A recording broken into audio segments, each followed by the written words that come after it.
Hello students, आज class 7th का chapter number 11 transportation chapter का आज लेक्चर नंबर 2 है।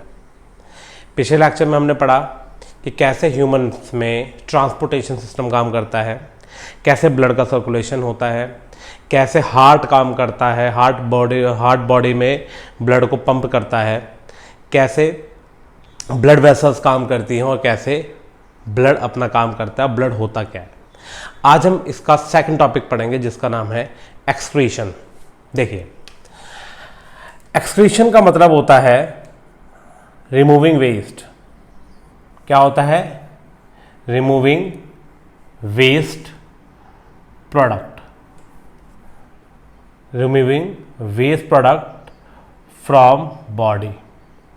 बॉडी में से वेस्ट प्रोडक्ट्स को निकालना, बॉडी में से वेस्ट प्रोडक्ट को निकालना क्या कहलाता है?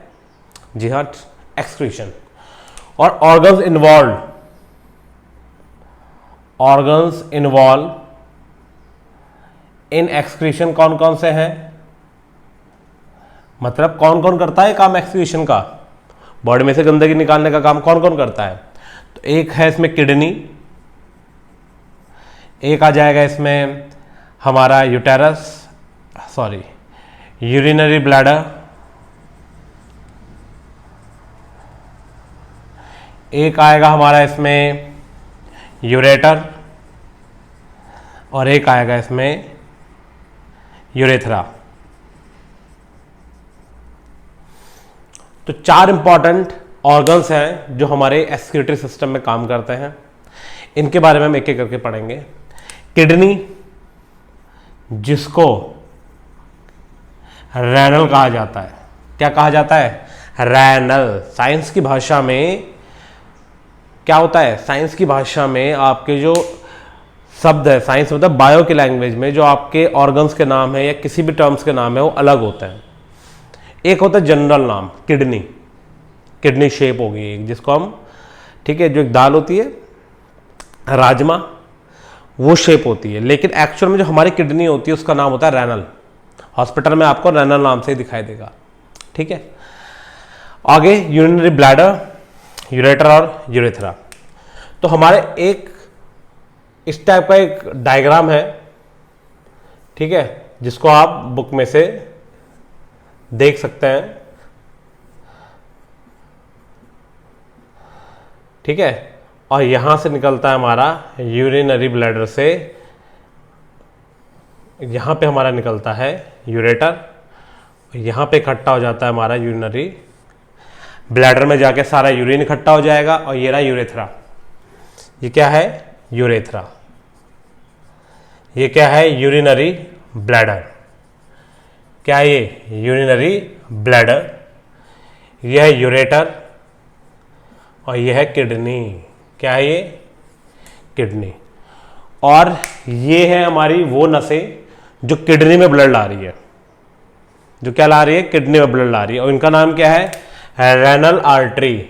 क्या है इनका नाम? Renal artery. मतलब वो आर्टरी जो रेनल में, रेनल माने किडनी में ब्लड लेके आएगी और ब्लड को प्यूरिफाई करेगी।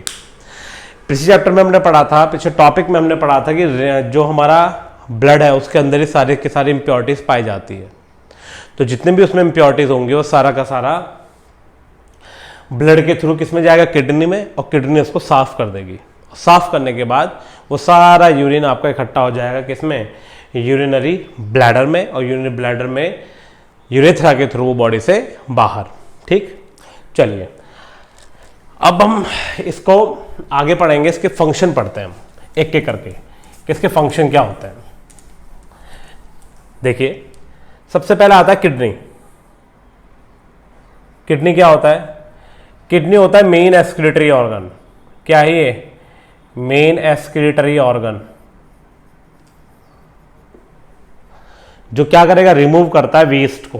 क्या करता है? रिमूव करता है वेस्ट को फ्रॉम ब्लड। ब्लड में से ये क्या करेगा? ब्लड में से ये सारी की सारी जो गंदगी होती है उसको रिमूव करता है। इसके बाद किडनी की जो स्मॉलेस्ट यूनिट होती है, स्मॉलेस्ट यूनिट वो होती है नेफ्रॉन। क्या होती है वो? नेफ्रॉन। नेफ्रॉन क्या है? नेफ्रॉन एक स्ट्रक्चर है सबसे छोटा किडनी के अंदर जो फिल्ट्रेशन का एक्चुअल में काम करता है, वो कौन करेगा? वो करेगा नेफ्रॉन। नेफ्रॉन के दो पार्ट्स होते हैं, एक होता है बाउमैन कैप्सूल और एक होता है हमारा ट्यूब्यूल्स। बाउमैन कैप्सूल और ट्यूब्यूल। नेफ्रॉन का स्ट्रक्चर कुछ ऐसा है, इसके बारे में डिटेल में 10th क्लास में पढ़ेंगे, पर अभी बस समझाने के लिए ऐसे। ठीक, ये है हमारा बाउमैन कैप्सूल, बाउमैन्स कैप्सूल। ये है हमारा किडनी ट्यूब्यूल्स। ठीक, और यहां से हमारा ब्लड आता है और वो यहां पर एक फिल्टर हो जाता है। ये क्या है? ये है ग्लोमेरुलस। क्या है ये? ये है ग्लोमेरुलस। तो किडनी में जो भी ब्लड आएगा वो ब्लड ग्लोमेरुलस के थ्रू फिल्टर आउट हो जाएगा और फिल्टर होने के बाद वो यूरेटर में इकट्ठा हो जाएगा। जितना भी हमारा रेसिड्यूल होगा, जितना भी हमारा पार्ट क्या हो रखा है, जितना भी हमारा पार्ट अलग हो रखा है किडनी के थ्रू, ब्लड का जो गंदगी अलग हो रखी है वो सारी इकट्ठी कहाँ होती है? ट्यूब्यूल्स में, और ट्यूब्यूल्स से वो चल जाती है आगे और फिर इकट्ठी हो जाती है वो। तो बाउमैन कैप्सूल क्या करता है? बाउमैन कैप्सूल क्या करता है? फिल्टर करता है, ठीक है, ब्लड को। और ट्यूब्यूल क्या करता है? कलेक्ट करता है वेस्ट को। ठीक है, ये भी इनिशियली एक दो बात मैं बता रहा हूं क्योंकि हमारे ये 7th क्लास में इतना नहीं है, पर जो 10th क्लास में है उसमें ये सब चीज़ें आ जाएंगी, तो थोड़ा थोड़ा एक्स्ट्रा पढ़ रहे हैं हम इसलिए। ठीक है, इसके अलावा एक होती है आर्टिफिशियल किडनी। क्या होती है आर्टिफिशियल किडनी? देखिए, आर्टिफिशियल किडनी का मतलब ये नहीं है कि इसको हम अलग से लेके चलते हैं, कैरी करते हैं, ऐसा कुछ नहीं है। कभी कभी किडनी का फेलियर हो जाता है अलग अलग रीज़न से। ज़्यादा गलत दवाइयाँ खाने से हो सकता है, एक्सीडेंट से हो सकता है, बीपी बहुत हाई होने से हो सकता है, और भी डिफरेंट रीजंस है। अगर किडनी काम करना बंद कर दें तो हमारे में क्या होगा? हमारी बॉडी में जो वेस्ट मटेरियल है वो इकट्ठा होना स्टार्ट हो जाएगा, वो एक्यूमुलेट हो जाएगा। और जब वो एक्यूमुलेट हो जाएगा तो हमारी बॉडी में जो सेल्स है उसकी डेथ होनी स्टार्ट हो जाएगी और धीरे धीरे हम भी, ठीक है। इसीलिए हमारी बॉडी में एक ऐसा मैकेनिज्म होना चाहिए जो ब्लड में से सारी गंदगी को निकालता रहे। तो हम ऐसे केस में क्या करते हैं? किडनी तो हमारी खराब है, तो हम क्या करते हैं? हम आर्टिफिशियल किडनी के थ्रू पूरा ब्लड निकालते हैं, उसमें से गंदगी निकालते हैं और फिर उसको वापस अपनी बॉडी में डाल देते हैं सारा ब्लड। जो मैकेनिज्म यूज होता है, जो मशीन यूज होती है किडनी के अलावा, जो मशीन यूज होती है आर्टिफिशियली ताकि वो सारी गंदगी को हमारी बॉडी से ब्लड से निकाल सके, उसका नाम है क्या? डायलाइसिस। क्या नाम है उसका? डायलाइसिस। तो ये यूज होती है आफ्टर किडनी फेलियर। कब होती है? Kidney failure. और नहीं करेंगे तो क्या होगा? अदरवाइज वेस्ट या poison get accumulate in body. तो बॉडी में गंदगी हो जाएगी, दैट में leads to the death of the organism और the death of the cell and ultimately death of the human. तो हमारी डेथ हो सकती है। तो किडनी क्या है? मेन एक्सक्रीटरी ऑर्गन है जिसका असली नाम क्या है? रेनल। एक्चुअल में इसका नाम क्या है? रेनल। ठीक है। इसके बाद ये क्या करता है? ब्लड में से गंदगी को निकालने का काम। किडनी तो एक बड़ा पार्ट है, बड़ा होता छोटा है, उसके अंदर भी छोटे छोटे यूनिट्स होती हैं जिसको हम कहते हैं नेफ्रॉन।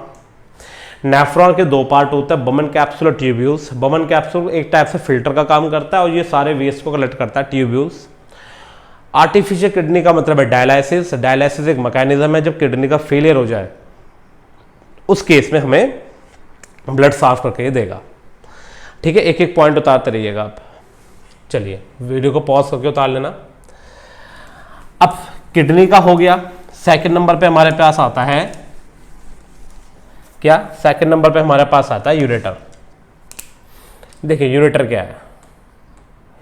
यूरेटर होता है simply tube like structure. Tube like structure,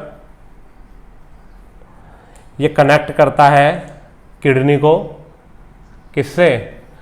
to bladder, urinary bladder, जहां पे आपका सारा यूरिन इकट्ठा होगा। ठीक है, और इसके अलावा क्या करेगा? ये कैरी करता है यूरिन को from kidney to bladder. Diagram में देखते रहना, ये क्या कर रहा है? जितना भी हमारा गंदगी है वो सारा यहाँ पे जो कलेक्ट होगा वो सारा का सारा यूरिनरी ब्लैडर में कौन लाएगा? कौन लाएगा जी? वो लाएगा यूरेटर। नेक्स्ट हमारा यूरिनरी ब्लैडर। देखिए यूरिनरी ब्लैडर क्या करता है? ये सिंपल ब्लैडर है। ब्लैडर माने जिसमें हमारा सारा यूरिन इकट्ठा होगा। स्टोर यूरिन, क्या करता है? यूरिन को स्टोर करता है जब तक वो बॉडी से बाहर ना निकल जाए। ठीक है। यूरेथ्रा क्या है? यूरेथ्रा क्या है? यूरेथ्रा ओपनिंग है। क्या है ये? ओपनिंग है through which urine passes out our body या exit our body, exit out our body, जहां से हमारे बॉडी में से गंदगी को निकाला जाता है। तो जहां से यूरिन सारा निकल जाएगा उसको हम क्या बोलेंगे? क्या बोलेंगे? यूरेथ्रा। ठीक है, तो यह आता है डायग्राम बनाने को, बुक से देख लेना ज़्यादा अच्छा है। ठीक, काम चलाओ तो ये भी है यूरेटर, यूरिनरी ब्लैडर, यूरेथ्रा, और इससे हमने पहले क्या पढ़ा? किडनी। ठीक है, चलिए आगे बढ़ते हैं और आगे हम देखेंगे कि यूरिन में क्या क्या चीज़ें होती हैं। तो यूरिन जो होता है वो काफ़ी हद तक तो वाटर ही होता है, लिक्विड होता है वो, तो वाटर ज़्यादा होता है 95%। और इसके अलावा इसमें होता है यूरिक एसिड या यूरिया। क्या होता है? यूरिक एसिड या यूरिया। इसमें यूरिया है हमारा 2.5% और अदर वेस्ट जिसमें अमोनिया भी आ जाएगा। ये सब क्या है? केमिकल्स होते हैं। अगर आपको ये सब में ना यूरिया क्या है तो ये सब क्या है? केमिकल्स हैं। ये कितना होता है? 2.5%। Other waste, nitrogenous waste, ammonia और जितने भी वेस्ट होगा वो सारा का सारा किस में जाएगा? 2.5 में। डेली बेसिस पे हम 1 से 1.5 लीटर यूरिन करते हैं, यूरिनेट करते हैं हम। कितना? 1 से लेकर 1.5 लीटर तक। ठीक है, चलिए इसके अलावा एक और वेस्ट होता है स्वेट। स्वेट माने पसीना। स्वेट माने क्या है? पसीना होता है। और ये पसीने में भी क्या पाया जाता है? वाटर और सॉल्ट पाया जाता है। क्या पाया जाता है? वाटर ऑफ सॉल्ट, वाटर और सॉल्ट। सॉल्ट आपको देखोगे ब्लैक कलर के कपड़े गर्मियों में आपने पहन रखे हो, आप खेल रहे हो, जब आपके पसीना सूखेगा, पसीना आने के बाद जब वो सूखेगा तो आप देखो कपड़ों में कहीं कहीं पर वाइट कलर की लाइनिंग आ जाती है। वो एक्चुअल में क्या है? जब पसीना आपका निकला था ना, बॉडी से गंदगी जो आपकी निकली थी, वो सारी की सारी गंदगी, उसमें जितना भी वाटर था वो तो एवेपोरेट हो गया। अब नमक तो एवेपोरेट हो नहीं सकता, तो वो आपके साइड में, यहाँ पे पैरों में इकट्ठा हो जाता है, कपड़ों के ऊपर चिपक जाता है। तो स्वेट क्या होता है? एक टाइप का वेस्ट ही है वो, लिक्विड वेस्ट, और उसमें सॉल्ट की मात्रा काफ़ी ज़्यादा पाई जाती है। ठीक है, तो हमारी बॉडी निकलता कैसे है? ये क्या एक टाइप का वेस्ट है। ये sweat passes out our body through small pores present on our body। हमारे बॉडी में जो छोटे छोटे पोर्स होते हैं, पोर्स माने छिद्र होते हैं, छोटे छोटे छेद होते हैं, उनके थ्रू क्या होता है? उनके थ्रू ये सारा स्वेट एक्सक्रीट आउट हो जाता है, निकल जाता है। ठीक है, चलिए, और स्वेटिंग कॉजेज कूलिंग इफेक्ट। क्या करता है? कूलिंग इफेक्ट देता है, बिल्कुल वैसे ही जैसे मटके का पानी ठंडा होता है। देखो मटका क्या है, मटका मिट्टी का बना होता है। मटके में छोटे छोटे छोटे छोटे पोर्स होते हैं। वो छोटे छोटे छोटे छोटे पोर्स में से जब पानी बाहर निकलता है, सीप आउट करता है, तो वो बर्तन में से गर्मी लेकर इवेपोरेट हो जाता है। इवेपोरेशन हो रहा है, पर वो साथ साथ क्या करता है? बर्तन की गर्मी को भी ले जाता है। तो जब बर्तन की गर्मी चले गई, उसकी हीट चलेगी, तो बर्तन कैसा हो जाता है हमारा? ठंडा। तो पानी भी कैसा हो जाएगा? ठंडा। सेम हमारी बॉडी से जब पसीना निकलता है, तो पसीना छोटे छोटे पोर्स में से निकल रहा है, तो जैसे हमारे वो स्किन पे आता है, बाहर आता है, तो इवेपोरेट हो जाता है। तो हमारी बॉडी से भी क्या लेके जाता है? हीट। तो जो हमारी बॉडी से हीट चली जाएगी, तो हमें कैसा लगेगा? हमें लगेगा ठंडा, क्योंकि इवेपोरेशन से ठंडा लगता है। आप एक बात नोट कर लेना, evaporation cause cooling effect. 9th में भी पढ़ेंगे इसके बारे में, पर अभी भी मैं बता रहा हूं कि इवेपोरेशन क्या करता है? Cause cooling effect. हमेशा वो कूलिंग इफेक्ट लाता है। कौन? इवेपोरेशन। ठीक है, चलिए थोड़ी बात कर लेते हैं हम कि जो वेस्ट प्रोडक्ट्स हैं अलग अलग जानवरों में, एक्वाटिक्स में, वो कैसे रिलीज होता है, खासकर एक्वाटिक में। देखो, तो इसमें लिखा है the way in which chemical are remove depend upon the water. तो पानी के ऊपर डिपेंड करता है। कैसे डिपेंड करता है? जैसे मैं साइड में लगा दूंगा। सबसे पहले जो एक्वाटिक ऑर्गेनिजम्स होते हैं, उनकी बॉडी से निकलता अमोनिया डिजॉल्व फॉर्म में, और जब वो अमोनिया हमारी बॉडी से बाहर निकलेगा, तो क्या होता है? वो वाटर में घुल जाता है, और वाटर में घुल के एक्वाटिक ऑर्गेनिजम्स का जितना भी वेस्ट जो केमिकल्स है वो बाहर चले जाता है। दूसरा इसमें लिखा है कुछ एनिमल्स जैसे बर्ड्स वगैरह होती है, आपने देखा होगा, जब वो गंदगी ऊपर से फेंकती है, तो वाइट कलर के कंपाउंड निकलता है, वो भी क्या? उनका वेस्ट ही है। वो भी क्या? उनका वेस्ट है। तो इस तरीके से बहुत सारे जानवर अपनी बॉडी से गंदगी को रिलीज करते हैं। चलिए, अब हम, ये हमारा टॉपिक हो गया एक्सक्रीशन, वेस्ट का निकलना। इससे पहले हमने पढ़ा ट्रांसपोर्टेशन एनिमल्स में। अब हम पढ़ेंगे ट्रांसपोर्टेशन इन प्लांट्स। क्या पढ़ेंगे हम? Transportation in plant. देखिए, ट्रांसपोर्टेशन इन प्लांट्स में,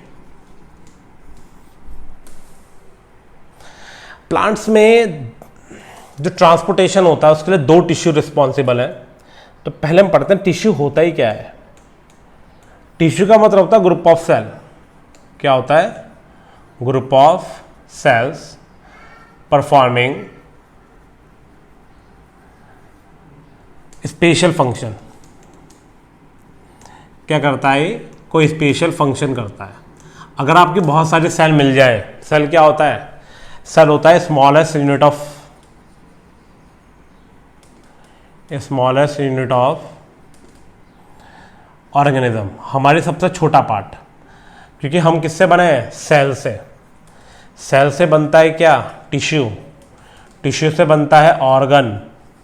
ऑर्गन से बनता है ऑर्गन सिस्टम, और ऑर्गन सिस्टम से क्या बनता है? बॉडी। तो सेल, सेल से मिला टिश्यू, टिश्यू से ऑर्गन, ऑर्गन से ऑर्गन सिस्टम, ऑर्गन सिस्टम से क्या बन गया? बॉडी। ठीक है, तो वैसे ही प्लांट्स में जो ट्रांसपोर्टिंग एलिमेंट्स हैं, मेन ट्रांसपोर्टिंग एलिमेंट्स, उनके नाम है जी, बिल्कुल उनके नाम है जाइलम, और एक है फ्लोएम। क्या नाम है उनका? जाइलम और फ्लोएम। तो जाइलम और फ्लोएम क्या करते हैं? ये वाटर को कंडक्ट करने का काम करते हैं, और फूड को भी कंडक्ट करता है। मतलब प्लांट्स में सारा कंडक्शन इन 2 टिश्यू के थ्रू होता है। ये दोनों क्या एक्चुअल में टिश्यू है, और इन दोनों को मिला के क्या बोलते हैं हम? Vascular bundle. क्या बोलते हैं हम, वस्कुलर टिश्यू या वस्कुलर बंडल। ठीक है, या तो इनको वस्कुलर टिश्यू बोलेंगे या क्या बोलते हैं हम इनको, वस्कुलर बंडल। ठीक है, चलिए ठीक है, अब इनके बारे में हम पढ़ते हैं। देखिए सबसे पहले ट्रांसपोर्टेशन कैसे होता है, किसमें, प्लांट्स में। तो हम पढ़ेंगे वाटर और मिनरल्स का कैसे होता है, वाटर और मिनरल्स। तो वाटर और मिनरल्स का बेसिकली होता कैसे है, तो हमारा जो पेड़ है, पेड़ की जो जड़ें होती हैं, रूट्स में छोटे छोटे रूट हेयर्स होते हैं। क्या होता है, रूट हेयर्स होते हैं। मतलब जो रूट होगी उसमें छोटे छोटे से बाल निकले होते हैं। वो बाल पूरी मिट्टी में आप अच्छे से फैले होते हैं ताकि उनका सरफेस एरिया बढ़ सके। सरफेस एरिया का मतलब वो ज़्यादा जगह घेर सकें, क्योंकि जितनी ज़्यादा जगह वो घेरेंगे उतने ज़्यादा वो पानी वो अंदर अपने क्या कर सकता है, कलेक्ट कर सकता है। उतना ही वो पानी को अंदर अंदर क्या कर सकता है, कलेक्ट कर सकता है। ठीक है, और ये क्या करते हैं, तो पहला क्या रखा ना, root hair increase surface area. क्या करता है, इंक्रीज करता है सरफेस एरिया को फॉर एब्जॉर्प्शन ऑफ वाटर। और वाटर के साथ क्या है, मिनरल्स, वाटर एंड मिनरल्स। तो सबसे पहले क्या करते हैं, वाटर और मिनरल्स को एब्जॉर्ब करने में काम किसका आता है, काम आता है हमारा रूट हेयर का। दूसरा, roots are well connected with, किसके साथ, roots are well connected with xylem. Root में क्या है, एक पूरा चैनल होता है जाइलम का। चैनल माने आपने जैसे ही रूट ने पानी उठाया, ये पूरा पानी उठ के कहाँ पे जाता है, एक चैनल बने हुए हैं यहाँ पे। चैनल माने रास्ते बने हुए हैं, और वो सारा रास्ते के थ्रू ये कहाँ जाता है, ये आगे बढ़ता है और स्टेम से होता हुआ पूरे प्लांट में फैल जाता है। Roots are well connected with xylem and through xylem channel it reach various parts of plant. ये प्लांट के और पार्ट्स में पहुंच जाता है। कौन पहुंच जाता है, वाटर और मिनरल्स। ठीक है, तो देखिए अब आपको अगर ये सोच रहे हैं, आप ये सोच रहे हैं कि पानी अंदर जाएगा ही क्यों, तो पानी जाता है कंसंट्रेशन की कमी की वजह से। कंसंट्रेशन क्या हुआ, कंसंट्रेशन में कमी का मतलब अगर कहीं पर पानी ज्यादा है, ठीक है, मोर वाटर है और यहां पे लेस है, तो पानी हमेशा कहां मूव करता है, ज्यादा से कम की तरफ।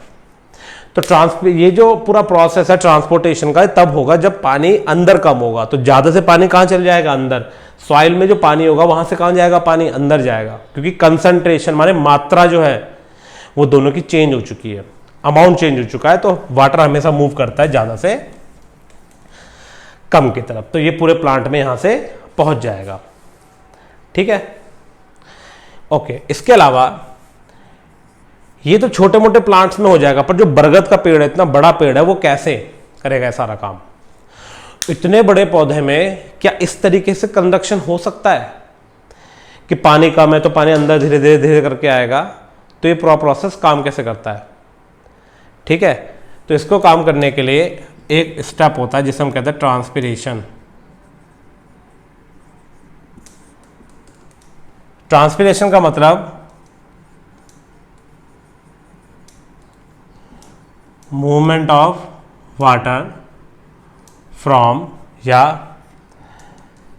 Evaporation of water from leaves to the surrounding. पत्तियों में से पानी का उड़ जाना।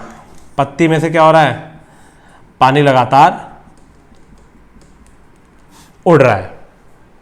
तो जब पत्तियों में से पानी उड़ जाएगा तो पत्ती में पानी की कमी हो जाएगी। तो इसकी जो पानी की कमी हुई उसको भरने पीछे से पानी आएगा। आगे पानी की कमी हो गई क्योंकि पानी उड़ गया, इवेपोरेट हो गया पत्ती में से, तो पीछे का पानी उसकी जगह भरने को आता रहेगा।